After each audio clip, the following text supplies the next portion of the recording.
Pronto. Obrigada pela apresentação, Flávio. Me sinto muito lisonjeada, ainda mais de um colega aqui da minha mesma instituição. Bom dia a todos. Eu queria pedir só que todos ligassem a câmera, quem puder, só nesse início, né, para a gente se ver. Agora eu já estou mais ou menos acostumada a ver só os quadradinhos, mas é muito esquisito a gente falar com uma plateia que a gente costumava ver e trocar olhares, e de repente isso não mais acontece. Inclusive, eu acho que essa palestra é a primeira que eu dou nesse modo. Então, bom dia a todos, muito obrigada pela assistência de vocês. E o Flávio estava lembrando, né, a minha graduação em 1990, eu completei aniversário, 31 anos, segunda-feira, dia 19, e eu sou meio boba, né, quando acontecem certas datas, eu fico passando filme, né, e um pouco do que a gente vai colocar aqui, o título é catchy, realmente é provocador, não é original. Obrigada pelas câmeras, gente, fiquem à vontade agora, eu vou começar a compartilhar aqui minha tela. A ideia aqui, eu preparei 20 e poucos slides, então, supondo que eu não vá falar muito mais que 1 minuto, a ideia aqui é realmente a gente abrir um espaço bom até a hora do almoço para conversar a respeito de alguns aspectos, né, das tais dicas que forem sendo colocadas. Então, realmente o título é provocador e ele não é original, na verdade, não é? Se a gente der uma olhada aí na literatura, tem pelo menos 3 livros que abordam coisas semelhantes, né? E um deles é exatamente Survival Skills for Scientists.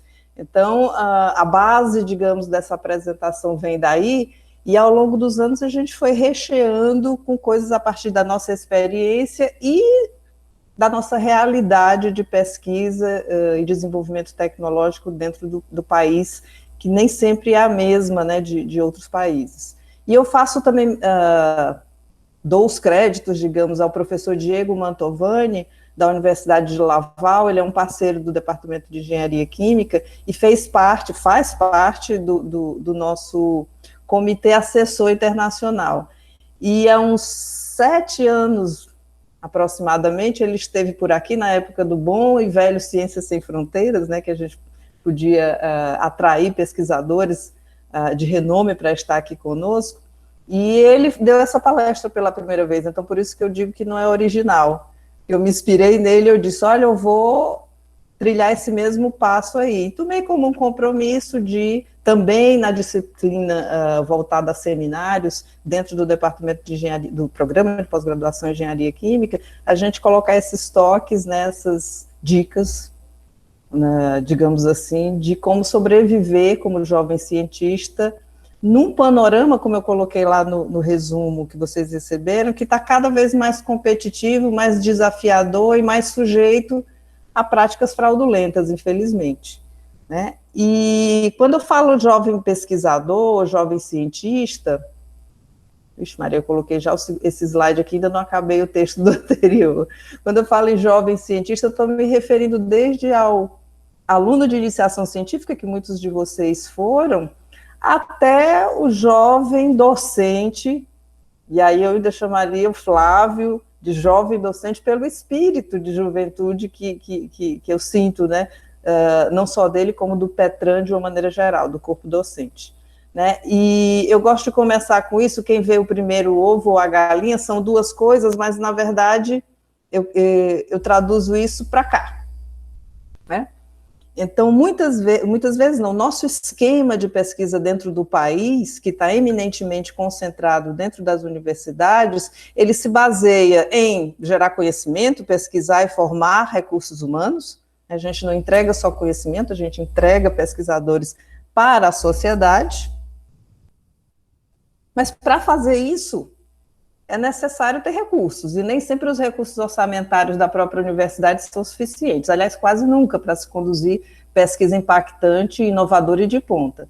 Então, é preciso gastar trabalho para captar recursos. Porém, os recursos sempre são escassos em relação à demanda por eles. quais são os critérios que as entidades de financiamento vão oferecer ou vão utilizar para conferir esse recurso. Em geral, é pela reputação que aquele grupo construiu e pelas publicações. E quando eu falo publicações, eu estou me referindo a um sentido amplo do termo, né? Desde um paper em um periódico científico, até a presença nas redes sociais, as patentes, os serviços, os projetos de extensão dados à sociedade. Então, isso acaba sendo aí quem nasceu primeiro, o ovo ou a galinha, porque muitos grupos jovens, às vezes, se deparam com o seguinte dilema: eu não posso pesquisar, pelo menos não pesquisa de ponta, porque eu não tenho recursos suficientes. E eu não tenho recursos suficientes porque se eu for, como se diz, se eu for submeter um projeto num edital altamente competitivo, com gente da USP, com gente da UFRGS, enfim, eu não publiquei o suficiente, e eu não publiquei o suficiente porque eu não pesquisei, e eu não pesquisei porque eu não captei recursos. Então, a gente tem aqui um trinômio que pode ser vicioso, para lembrar do círculo vicioso, mas em algum ponto a gente pode quebrar isso para torná-lo virtuoso, né? Então, quando ele se torna virtuoso, é exatamente o contrário que eu falei. Eu começo a fazer pesquisa de qualidade e com impacto na sociedade, dou a conhecer a essa sociedade esses achados, e isso constrói uma reputação que me permite captar recursos e seguir pesquisando, né? Então, eu acho interessante para os estudantes que, às vezes, estão só aqui, naquela rápida passagem dentro de um programa de pós-graduação de 2 anos, quando muito de 6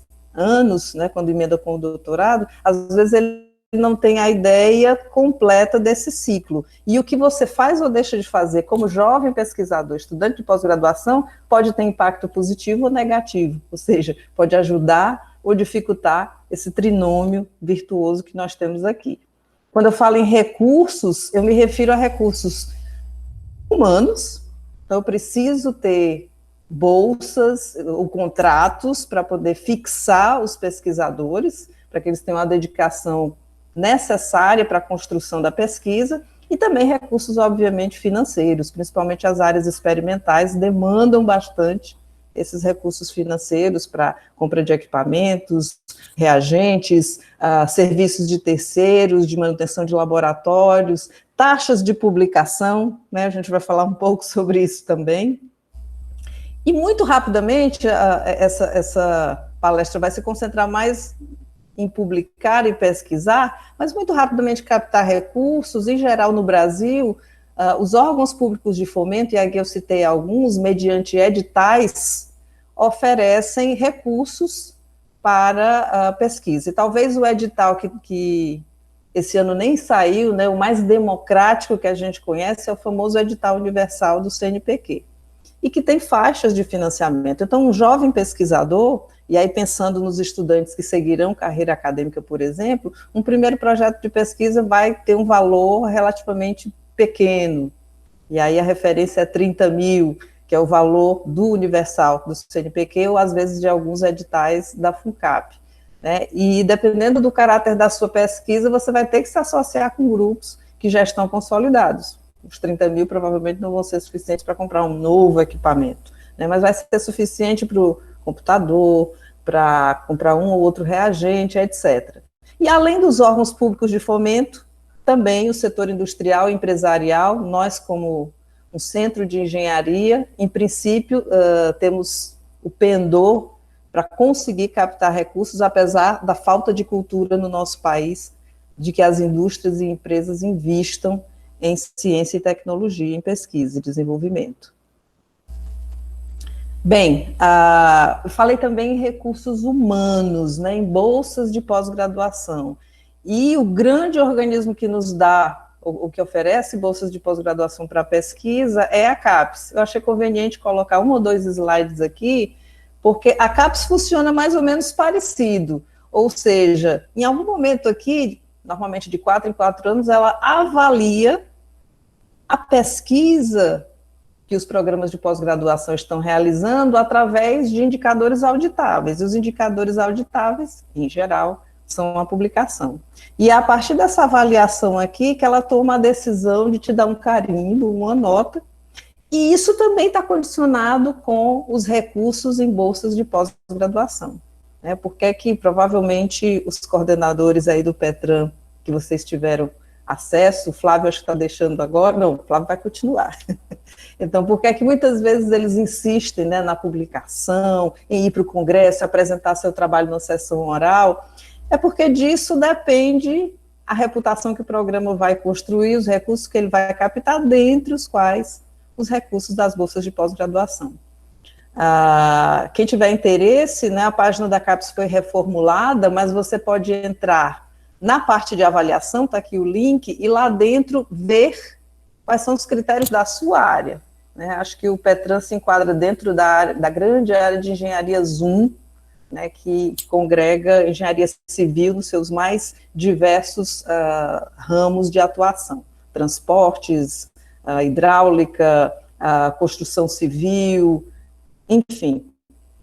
Eu queria só chamar a atenção, esse é o segundo e último slide sobre a CAPES, porque a CAPES recentemente alterou a maneira dela avaliar, e na verdade vai ser uma grande experiência agora até o fim do ano, a avaliação que vai ser feita, né? Os coordenadores estão terminando de colocar as últimas informações em relação ao período 2017-2020, e aí o que é que a CAPES, que na verdade, quando a gente fala a CAPES, somos os pares, somos todos nós, né?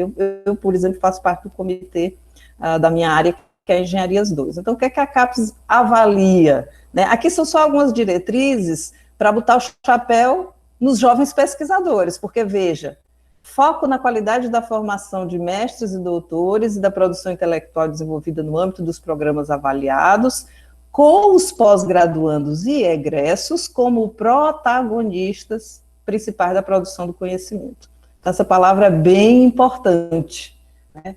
A CAPES vai tentar verificar, e os coordenadores vão tentar demonstrar nos seus relatórios que estão formando recursos humanos que são protagonistas principais da produção do conhecimento, e não simples técnicos de laboratório ou programadores que geram alguma coisa que alguém mandou. Então, isso é bem importante, né? E uma reflexão importante para cada um de vocês como estudantes. Eu realmente sou o protagonista da pesquisa que eu estou desenvolvendo, indicadores de resultado, e isso aqui vai tomar grande parte do resto da minha fala, né? Quais são esses indicadores dos bons ou maus resultados que a pesquisa de um programa de pós-graduação faz? A avaliação dos impactos, então, indicadores e impactos, guarda aí esse nomezinho, e uma coisa nova também, como é que a atuação do programa de pós-graduação é planejada e avaliada por esse mesmo programa de pós-graduação. E como se integra e articula com os setores produtivos e dentro da própria instituição. Então, está obrigando os programas de pós-graduação a não fazerem coisas ao vento, né? A se programarem, se planejarem e se autoavaliarem para corrigir rumos. Pois muito bem, indo agora para a publicação e ainda fazendo uma menção aos indicadores de resultados, um indicador por excelência são as publicações de um programa de pós-graduação. E daí eu pergunto, onde, quando e quem deve publicar? Né? E para programas acadêmicos, que é o caso do Petram, então essa fala minha até o final, ela está eminentemente dedicada a programas acadêmicos, essa publicação deve necessariamente acontecer em periódicos indexados. Claro que existem diferenças de área para área. Por exemplo, a área da computação ainda publica muito e bastante, valoriza publicações em congressos, e leva muito a sério a maneira de avaliar os trabalhos apresentados em congressos. Já outras áreas, principalmente nas ciências básicas, exemplo, a física, congresso e não ter congresso é a mesma coisa, congresso é para outra coisa, que eu vou já comentar, para networking. Então, eles valorizam publicações em periódicos indexados. O que é que a gente chama de periódicos indexados? São revistas que possuem um corpo editorial, um sistema bem colocado de revisão por pares e que estão indexados, ou seja, que estão nas bases de dados que monitoram a qualidade daquele periódico. Então, na minha área, isso aqui é chave, necessariamente em periódicos indexados, e se eu fosse dizer algum número Novamente, gente, estou colocando para a realidade da engenharia química e vocês façam as adaptações para a área de engenharia civil. Então, pelo menos um artigo por mestrado e 2 a 3 no doutorado. E onde, né? Nesses periódicos indexados, mas qual periódico indexado eu vou escolher para publicar a minha pesquisa? Em geral, existem, daí eles serem indexados, existem indicadores, e um deles é o fator de impacto, o FI, que qualifica o impacto daquele periódico, ou seja, o quanto ele é lido, o quanto ele é citado. Então, também nas engenharias, um fator de impacto entre 1 e 5 é considerado muito bom, razoável. Se você for lá para a medicina, esse fator de impacto pode subir a 70, 80. Mas eu gosto sempre de dizer isso para os meus alunos. Mire alto. Ou seja, qual é aquela revista da qual você tem a maior parte das suas referências bibliográficas? Tenta nela primeiro. Ai, não, é muita areia para o meu caminhãozinho. Será? Vamos tentar. Né? Algumas dicas aqui também importantes. O orientador principal, o seu orientador, ele deve, em princípio, ser sempre o corresponding author, o autor de correspondência. Mesmo que seja você, aluno, que faça a submissão e que, enfim, resolva tudo, isso é importante para você entender o processo, mas, via de regra, o seu orientador vai ser o autor de correspondência. E é ele quem deve dar a palavra final sobre o conteúdo, a autoria e a revista, o veículo em que aquilo vai ser publicado. Você tentou naquela revista super, e foi rejeitado, né, de cara, assim, não foi nem para revisão, o editor devolveu e disse, isso não presta. Muitas vezes a gente recebe algo assim, né? Não vamos desanimar com as rejeições. Em geral, as boas revistas, quando rejeitam, dão também os motivos por que rejeitaram. Isso sempre pode ser utilizado, ou os comentários dos revisores, quando há revisão, para que você melhore o seu trabalho e volte a tentar uma publicação. E, claro, por trás de tudo isso que eu falei, está invista no inglês. Né? Eu estou chovendo no molhado, eu sei, é a língua franca da ciência. Existem poucas revistas que publicam ainda na nossa língua português. Posso publicar lá? Pode, às vezes até uma maneira de prestigiar, mas mesmo as revistas brasileiras de sociedades científicas estão publicando em inglês também. Então, invista no seu inglês.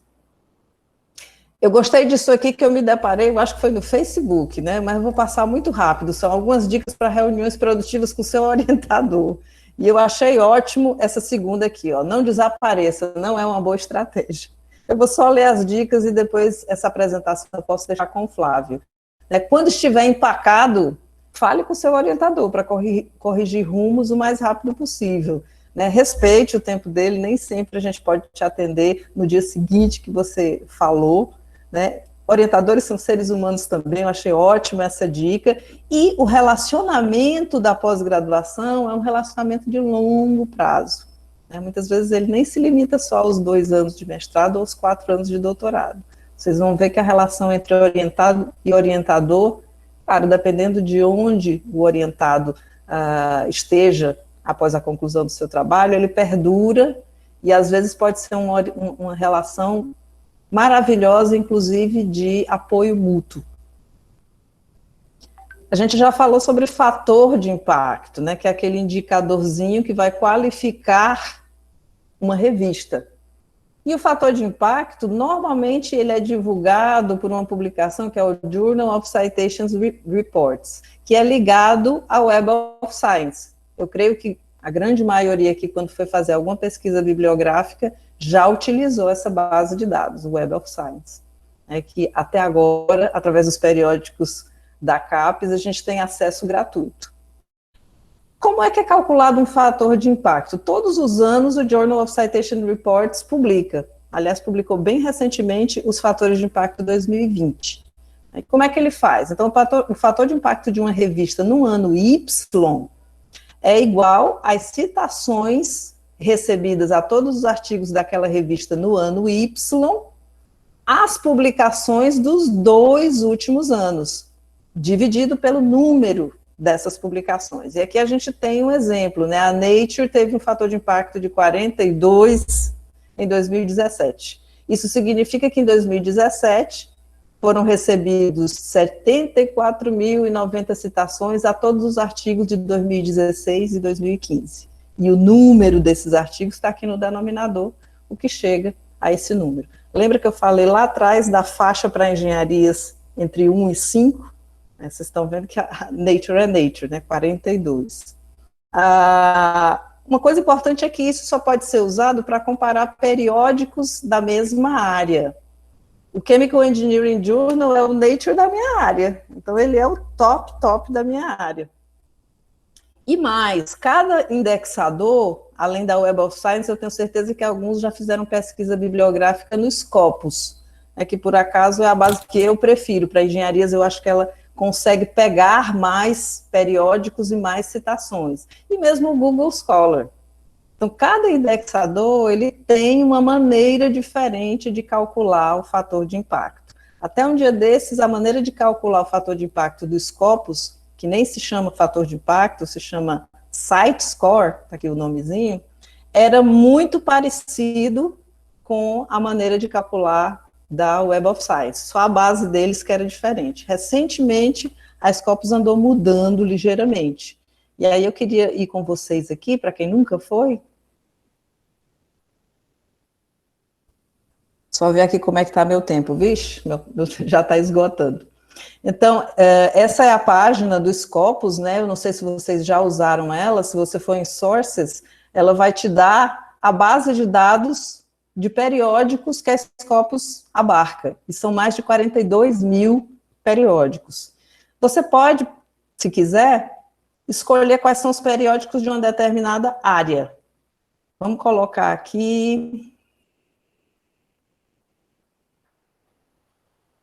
engenharia em geral. Aplique. Então, dentro de engenharia geral, a revista com maior fator de impacto é 23,5, é a ACS Nano. Por que eu não consigo? É bem aqui que eu quero mostrar. Veja a metodologia do SiteScore. Então, a metodologia do SiteScore está ligeiramente diferente. Ele está pegando os 4 últimos anos, citações recebidas nos 4 últimos anos, a coisas publicadas nos 4 últimos anos, dividido pelo número de fascículos, né, que foram lançados daquela revista nesses 4 últimos anos. Então, realmente, a window, né, a janela que o Scopus usa é ligeiramente diferente. Mas vamos voltar aqui. O que eu queria mostrar para vocês é que eu fiz a mesma coisa, né, tirei só um print aqui, considerando a área de engenharia mecânica.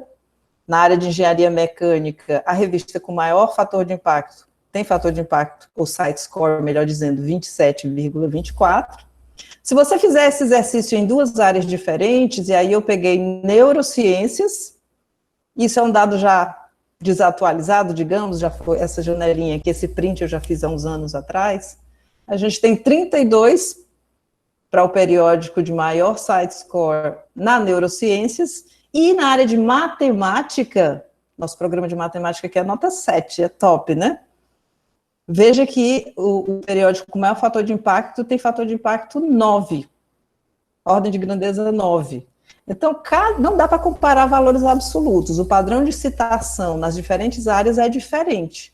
Então, como é que a gente faz para comparar? Né? Isso já está me dirigindo, gente, ao conceito do QALYS, que vocês todos ouviram falar. Né? O QALYS é uma maneira como a CAPES classifica os periódicos. Como é que você faz? Você pode pegar todos os periódicos de uma área, por exemplo, todos os periódicos da matemática segundo o Scopus ou segundo a Web of Science, e dividir em 2 grandes grupos, os grupos com 50% maiores de fator de impacto e 50% menores. Mas você pode fracionar mais isso, você pode operar em quartis, né, os 25% com maior fator de impacto e os seguintes. A CAPES optou pelos octis, melhor dizendo, ou seja, dividir o universo de fatores de impacto de periódicos de uma área em 8 frações. E daí é que vem o famoso A1, A2, agora nós temos A3, A4, B1 até B4. E uma vez um periódico dentro de uma área que a gente chama de área mãe, por exemplo, o Acta Numérica, cuja área mãe é a matemática vai classificar, obviamente, como A1, e qualquer pessoa que publicar nessa Acta Numérica vai ter essa mesma classificação. Essa é a principal diferença agora do Qualis atual do Qualis anterior. E vocês já devem ter ouvido falar nessa velha citação, publique ou pereça, publish or perish. E tem a piadinha, né, que os dinossauros pereceram porque eles não publicavam artigos científicos.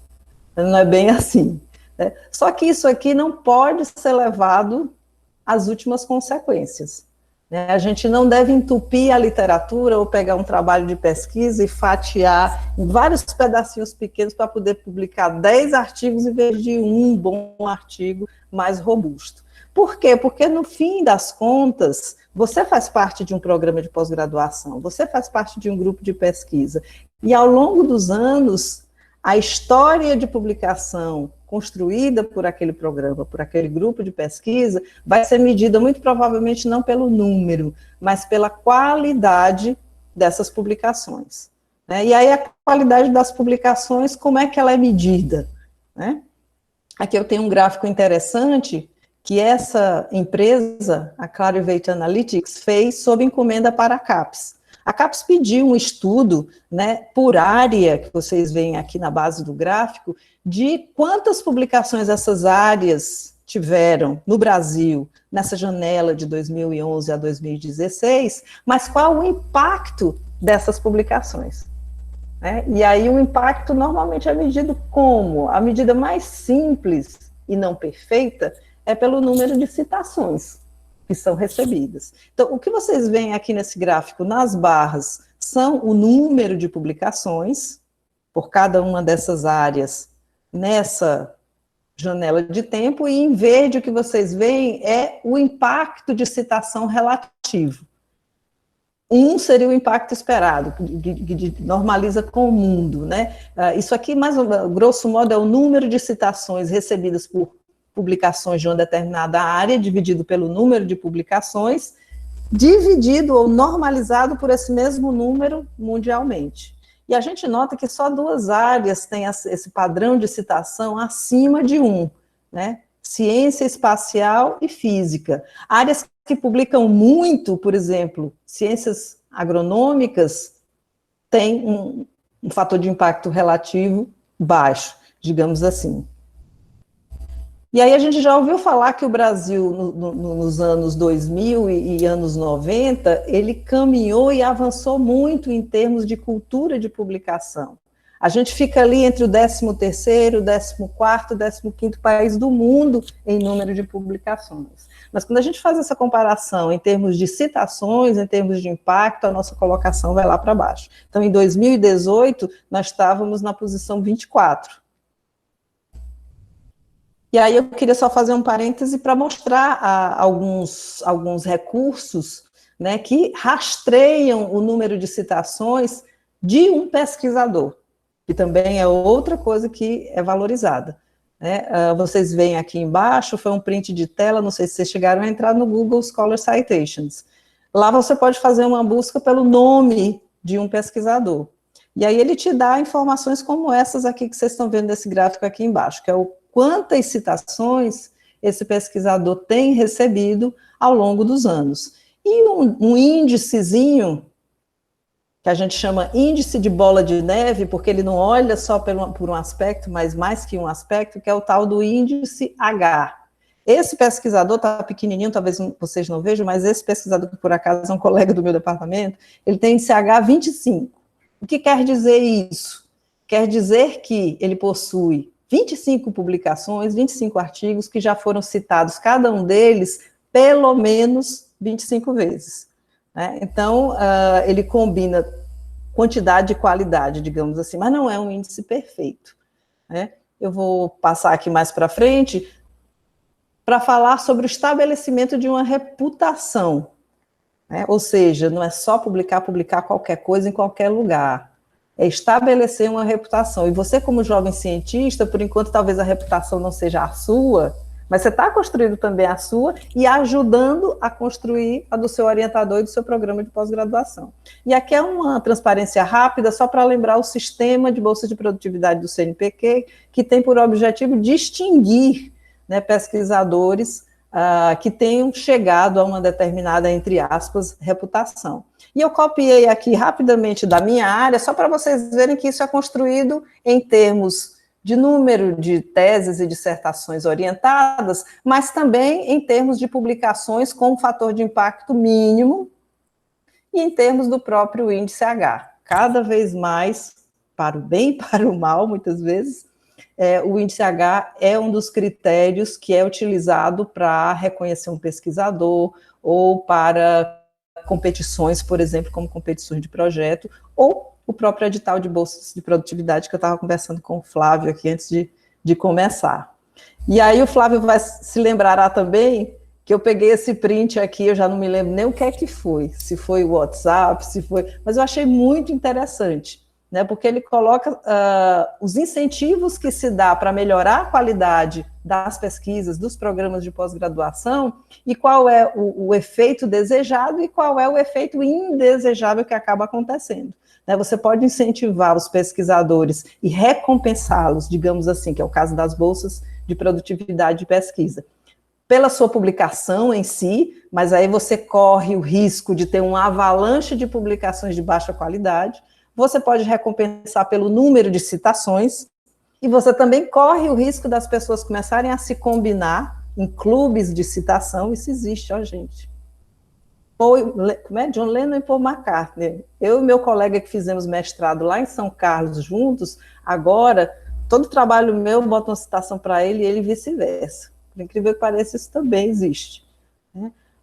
Se você incentiva os pesquisadores a terem ou captarem mais financiamento, isso é uma coisa que a CAPES olha, por exemplo, mas você pode correr o risco que o professor não tenha nem mais tempo de estudar, porque ele está sempre escrevendo uma proposta de financiamento, fazendo relatório dos projetos que ele já tem. Então, qualquer métrica que você utilize é sujeita a esses efeitos indesejáveis, e a gente tem que estar atento a isso, né, para corrigir as distorções. Vou tentar ir um pouquinho mais rápido. Isso é aquele mesmo gráfico que eu tinha mostrado para vocês por áreas, só que agora o fator de impacto relativo, né, que é aquele, a baliza é 1, é esse aqui em roxinho, ok? E aqui em verde, o que a gente tem é o percentual de colaboração internacional de cada uma dessas áreas. E a primeira vez que eu fiz esse gráfico, eu fiquei pasma de como uma coisa correlaciona bem com a outra.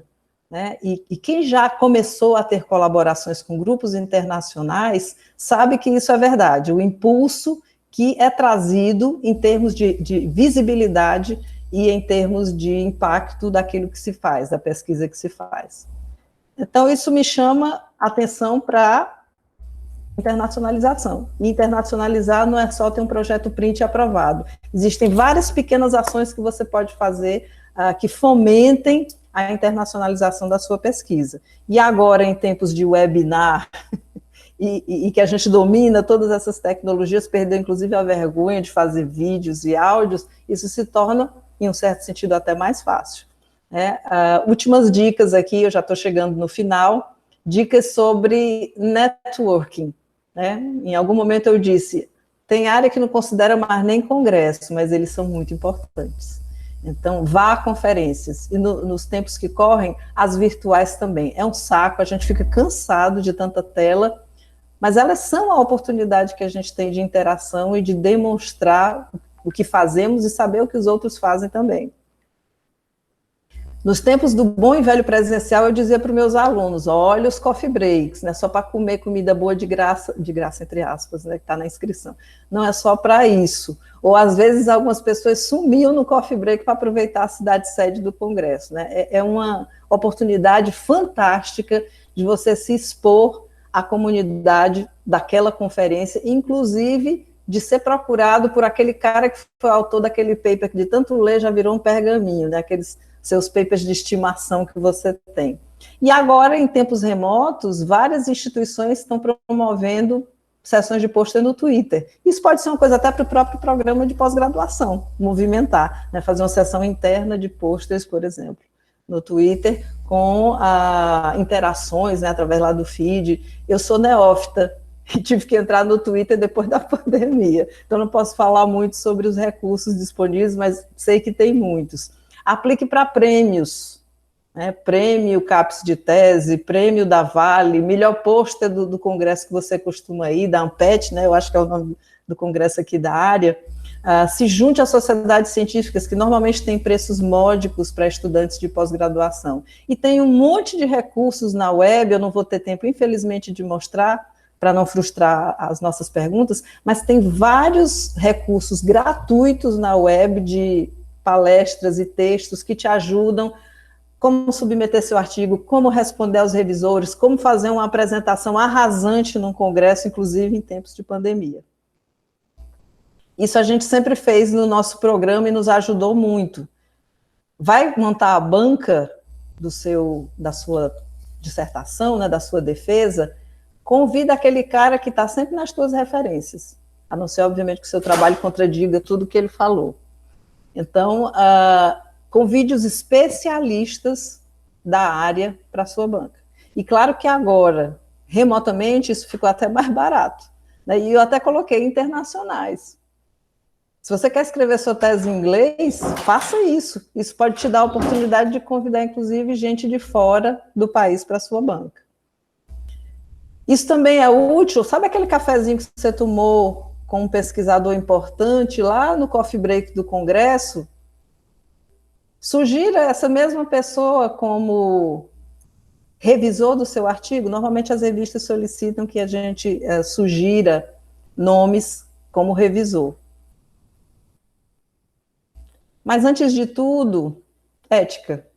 Eu já falei sobre alguns exemplos, e aqui estão outros mais, né? Plágio e autoplágio, você fatiar indevidamente a sua pesquisa para ter mais publicações, o tal do clube de autores ou clube de citações, múltiplas submissões simultâneas, você só pode submeter o seu trabalho a um lugar de cada vez. Se ele for rejeitado, você submete em outros. E os jornais predatórios, né? Eu acho que essa vai ser meu penúltimo slide. Eu recebi isso aqui, e não sei se vocês recebem. É um texto mais ou menos assim: parabenizo pelo excelente artigo, que eu inventei, tá, gente? A influência do pôr do sol na cor da asa da borboleta, que foi publicado no 8º Workshop de Cura pela Natureza 2018. Nesse sentido, nós convidamos você a publicar seu artigo na revista XXX. E olha só, ainda disse assim, eu recebi isso faz pouco tempo, tá? Revista avaliada pelo novo Qualis da CAPES Único como B2. O novo Qualis da CAPES não está divulgado em lugar nenhum. Ele vai ainda ser divulgado. Então, é um conjunto aqui de distorções, digamos assim, porque eles estão oferecendo por algum preço módico publicar algo que já foi publicado. Então, muitas vezes os alunos recebem isso e parece tentador, né? Mas a gente tem que estar atento para essas coisas. Eu vou pular isso aqui, gente, e só finalizar dizendo o seguinte: uma das coisas que a CAPES está avaliando agora é como o programa se autoavalia, né? E isso é um exercício muito legal. E aí eu compartilho uma experiência que a gente fez, que foi constituir um comitê internacional, mas pode ser nacional também, para avaliar, para fazer um relatório. E, claro, isso não é autoavaliação, mas é um subsídio para uma autoavaliação. A gente teve essa experiência 2 vezes no presencial e agora está decidindo se a 3ª vez vai ser no presencial ou se reinventar no virtual. E com isso eu queria agradecer, eu sei que eu toquei muita coisa, uma salada de coisas, mas eu fico à disposição para discutir com vocês qualquer um desses aspectos ou outros que vocês julgarem relevantes. E está aqui o meu e-mail, também fiquem à vontade para entrar em contato. Mais uma vez, Flávio, obrigada aí pela oportunidade. Obrigado, Diana, pela apresentação. Achei extremamente interessante e deu um pouco de inveja do que vocês já conseguiram na engenharia química, né? Principalmente esse finalzinho desse seminário, que é uma coisa que a gente está tentando aqui no Petran.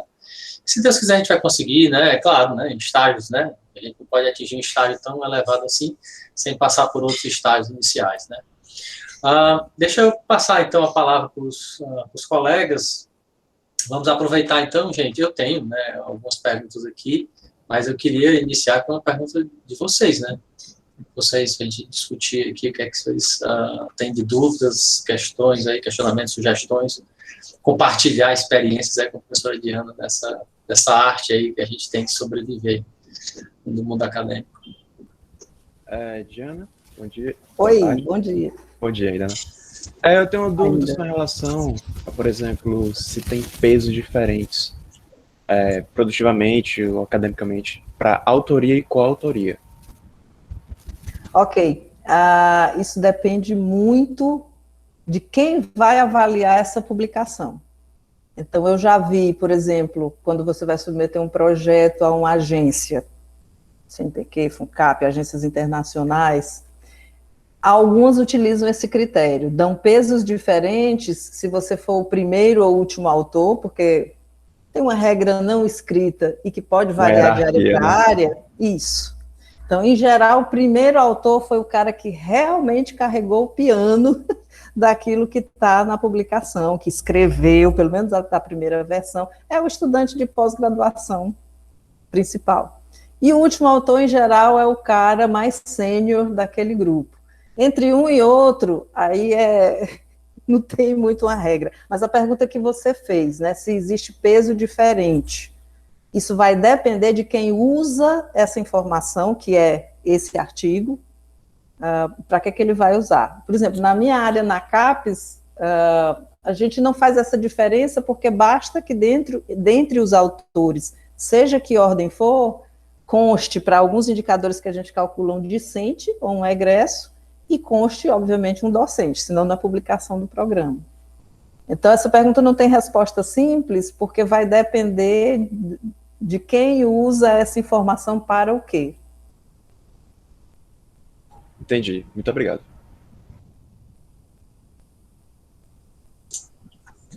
Agora, só se me permite complementar, para jovens pesquisadores, é importante ter um número de trabalhos em que você seja o primeiro autor, particularmente os trabalhos que são decorrentes da sua dissertação, e, enfim, do seu trabalho de pós-graduação. É muito esquisito, digamos assim, quando eu recebo um pedido para pós-doc, professor, eu quero ser seu pós-doc, não sei o que, não sei o que. Quando você vai olhar o que a pessoa publicou, ela está sempre lá no meio, nunca é o primeiro autor. Então, isso causa estranheza, digamos assim. Mas não tem nenhuma regra imutável que eu pudesse lhe dizer, é assim e sempre é assim. Inclusive sobre, você falou, né, sobre ser da sua área. Então, não é indicado a pessoa, por exemplo, mesmo que sejam revistas de alto impacto, mas que sejam áreas que não é aquela via principal da sua graduação e pós-graduação. Como é que fica?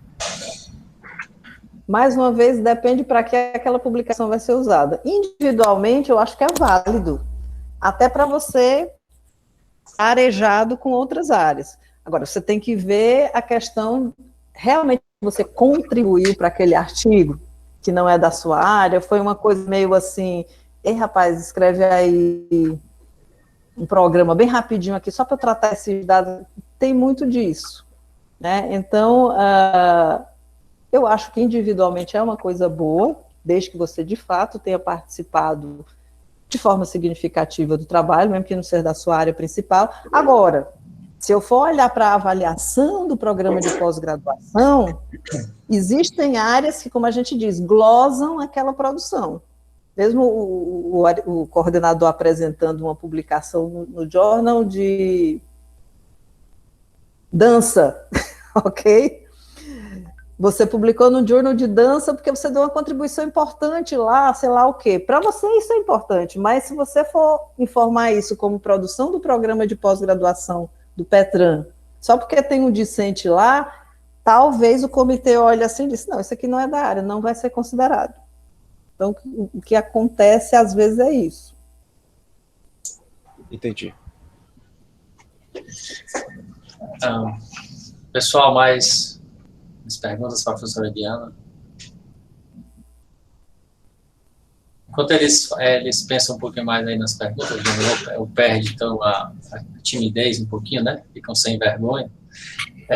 Eu acho interessante perguntar para ele, se você mencionou no início lá, né, publicar, aluno de mestrado, publicar pelo menos um artigo, né, é recomendado, ideal, né, assim, é um número, né, pelo menos um artigo Um ao número longo, de né, referência. um número de referência. Um artigo por mestrado e 2 a 3 por doutorado, né, então, assim, os programas, eles, dentro do regimento, eles direcionam, não queria usar a palavra forçam, mas eles direcionam isso. Vocês sabem aí, os alunos, né, do PETRAN, qual é o número que é exigido, que tipo de exigência tem para defender o mestrado e o doutorado? Tem a regra dos 5 segundos aí, se ninguém falar não. O Felipe, que eu vi essa regra a primeira vez pelo Felipe. Parece que ainda não, né? O nosso regimento, para vocês terem uma ideia, ele exige para o aluno de mestrado que ele tenha submetido um artigo com qualis B3 ou superior. Então, eu não sei se eu falo isso assim, com a vergonha que eu estou olhando para a professora Diana, porque é uma exigência considerada extremamente leve hoje. É submissão, não é aprovação de um artigo em um periódico qualis B3 ou superior, né? E para o doutorado, é a aprovação de um artigo com qualis B1. Então, na nossa avaliação da CAPES agora, na avaliação quadrienal, né, a gente já vai rever esses critérios no próximo regimento. Para vocês terem uma ideia, né, a gente precisa direcionar um pouco mais essa publicação. Esse esforço, né, para que a gente consiga, né, a qualidade da nossa pesquisa não é a única métrica, né, mas ela está muito ligada a compartilhar essa publicação em periódicos de alta reputação, porque pressupõe-se uma avaliação criteriosa pelos revisores, né, pelos pares, que vai dar, né, uma credencial, né, alta, né, para o nosso programa. Só para vocês terem uma ideia, Diana, eu estou lembrando na época do doutorado, né, o meu orientador disse assim, do doutorado, ele disse, olha, é muito simples aqui. Ele disse, tem algum critério, professor? Isso aqui é muito simples. Cada objetivo específico tem que sair um artigo. Então, assim, um negócio meio impactante, né?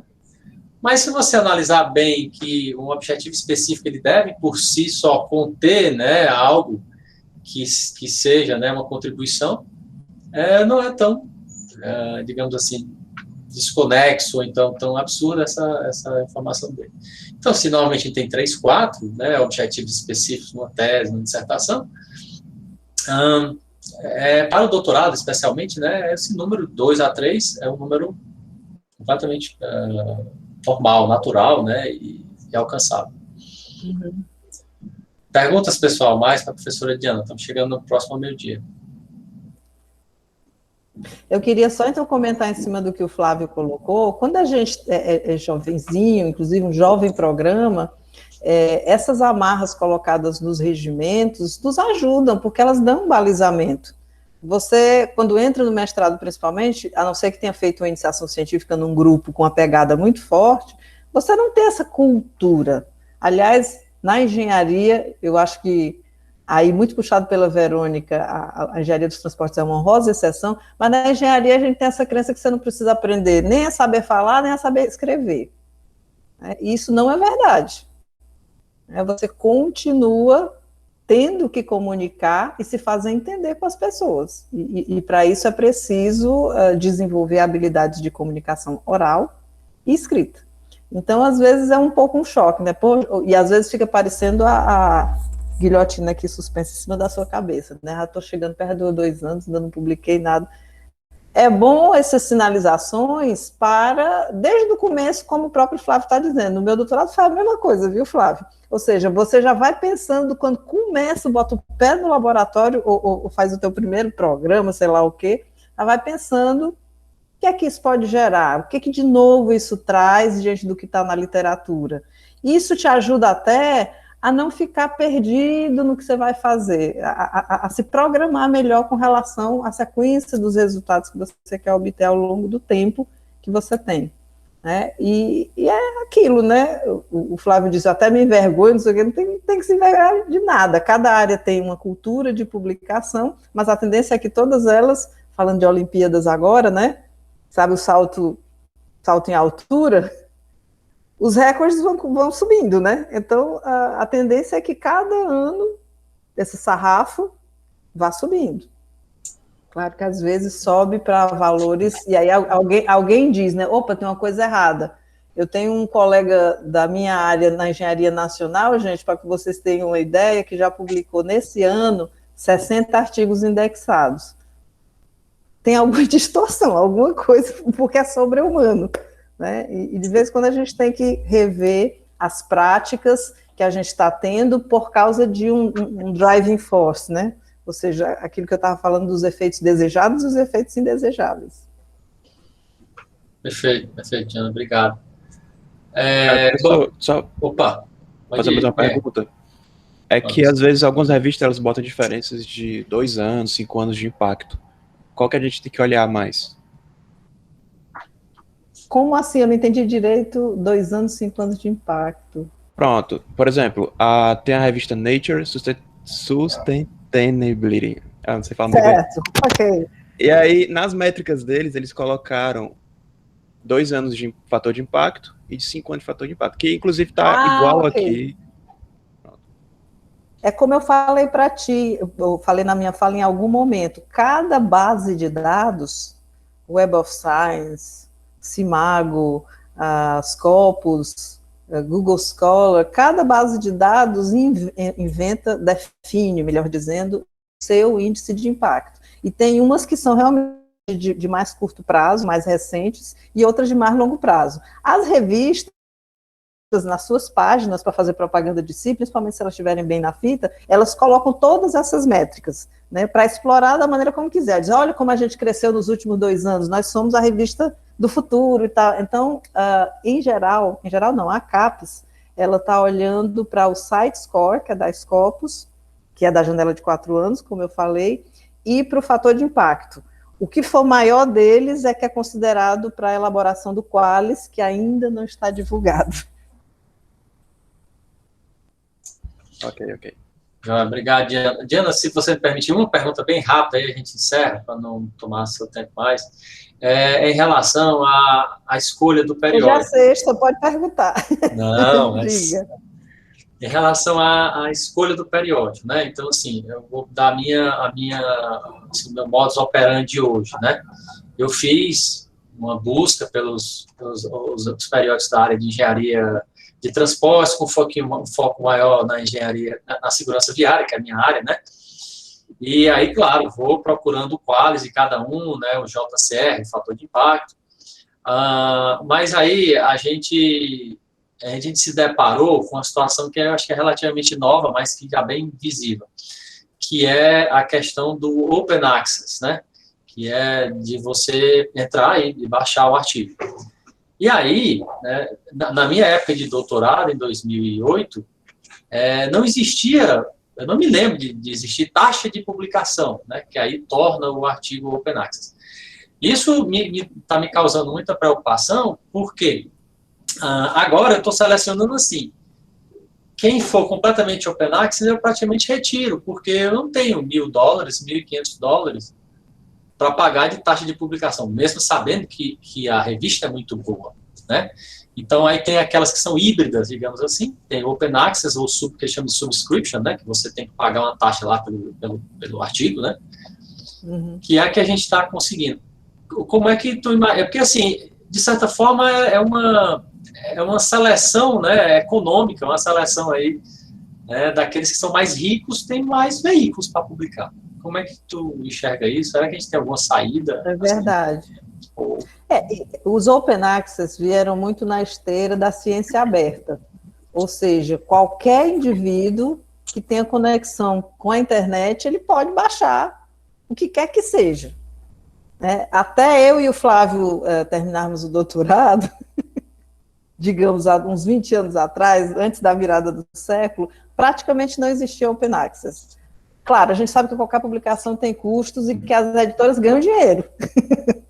quem é que vai arcar com esse custo? Né? Quando não existiam os famosos Open Access, quem arca com esse custo é quem subscreve a revista, ou seja, são as bibliotecas ao redor do mundo.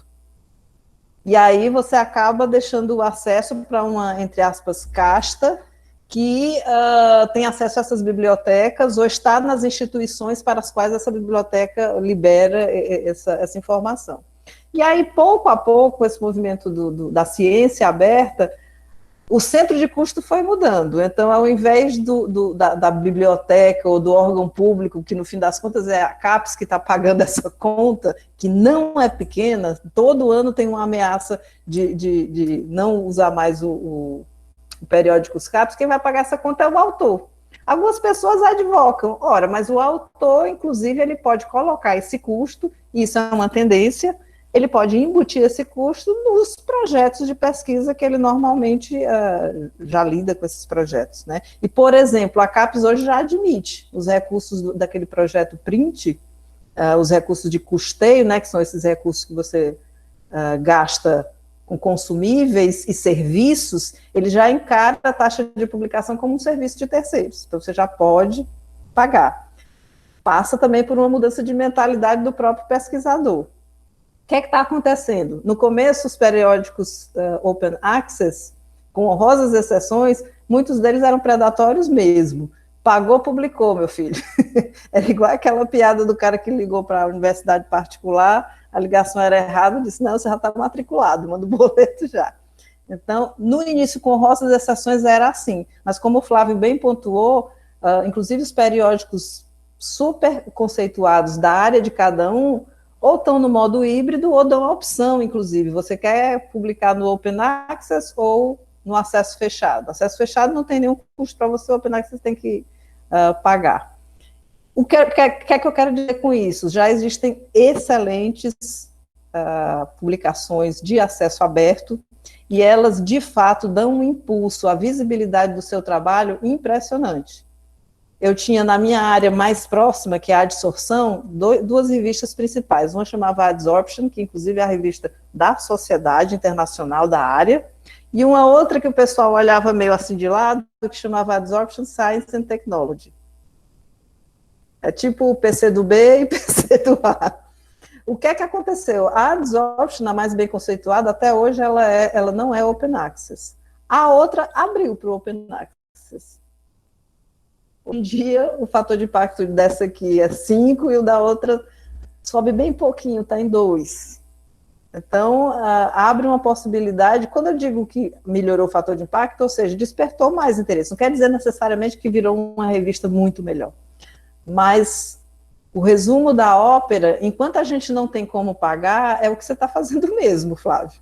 Enquanto a gente não se programou para provisionar um certo recurso, é assim mesmo. Mas os programas 6 e 7, que tem o chequezinho na mão, eles podem pagar a taxa de publicação, a CAPES também deixa. Então, é algo a começar a gente a pensar no futuro, ou às vezes pegar alguma promoção.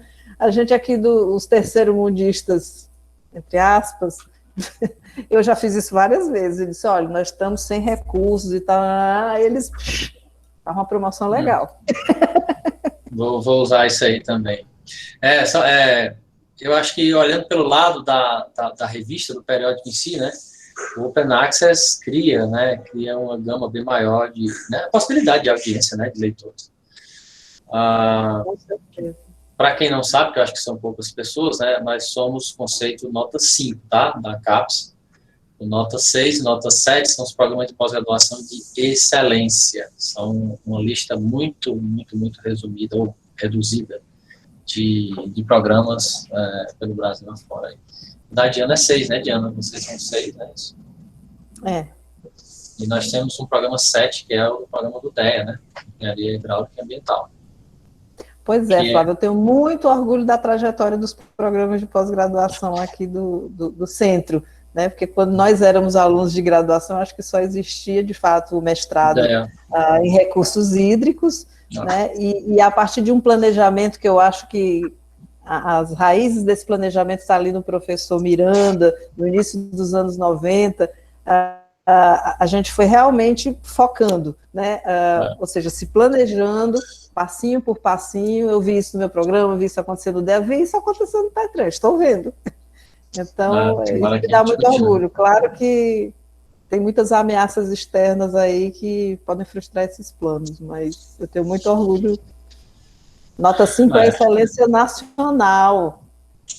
Nota muito boa, não são muitos programas também nota 5 em engenharia de transporte, né? Isso aí também é fato, a gente tem que reconhecer, né? Pessoal, vamos encerrar, né? Já são quase 12:10. Eu queria agradecer mais uma vez a Diana pelo tempo, pela disposição, pela apresentação, né, maravilhosa. Trouxe algumas reflexões, espero ter trazido reflexões, né, para os jovens pesquisadores, né, os que estão chegando agora, né, seja no nível de mestrado ou de doutorado. Para a gente também aqui na coordenação, né, é bem legal a gente assim, ouvir um colega, né, de destaque, como a Diana, né, falando assim com toda honestidade, né, é uma pesquisadora, uma mulher, uma cientista que a gente orgulha muito na UFC, tá certo? E agradecer também a presença de todos os alunos, né, todos os colegas, a professora Lídia, não sei se ela ainda está aí, tem muita telinha aqui, estou vendo aqui do lado esquerdo. Aqui a Lídia. Então, um abraço para todos, eu vou parar aqui a gravação agora. Mas antes eu queria só dar um aviso muito rápido, pessoal, que é um lembrete que na semana que vem nós começamos o ciclo de apresentação dos alunos, tá? Seminário de andamento das pesquisas dos alunos de 2020.1, né? Quem entrou, quem está aproximadamente aí um ano e meio de curso. A gente continua com a dinâmica de 2 salas, né, que a gente juntou, né, por conta dessa apresentação da Diana, mas nós vamos continuar com a dinâmica a partir da semana que vem de 2 salas, uma para planejamento, uma para infra, e a gente tem normalmente 2 ou 3 apresentações, meia hora para cada um. Quando tem 3 apresentações, a gente precisa entrar um pouquinho no meio-dia, né. E aí, uma das diferenças é que vocês vão ter um formuláriozinho, tem um Google Forms no final da apresentação, para vocês avaliarem, né, quesitos que vocês acharam interessantes em relação à apresentação, ao conteúdo, né, do tema, com a maturidade que vocês acharam que já está nessa questão de pesquisa, os objetivos, o método, né, se tiver resultados preliminares, para que os professores e os alunos tenham esse feedback. Então, a gente tem usado, sim, né, não é só na época, né, era um papel que a gente guardava, não. O Google Forms ele vai ser todo processado direitinho no final do semestre e enviado para os alunos e para os orientadores, tá? Então, boa tarde, bom final de semana para vocês, né, eu estou parando aqui a gravação agora, e muito obrigado mais uma vez à professora Diana e a todos que prestigiaram, tá? Bom final de semana. Obrigada, gente. Obrigada, Flávio.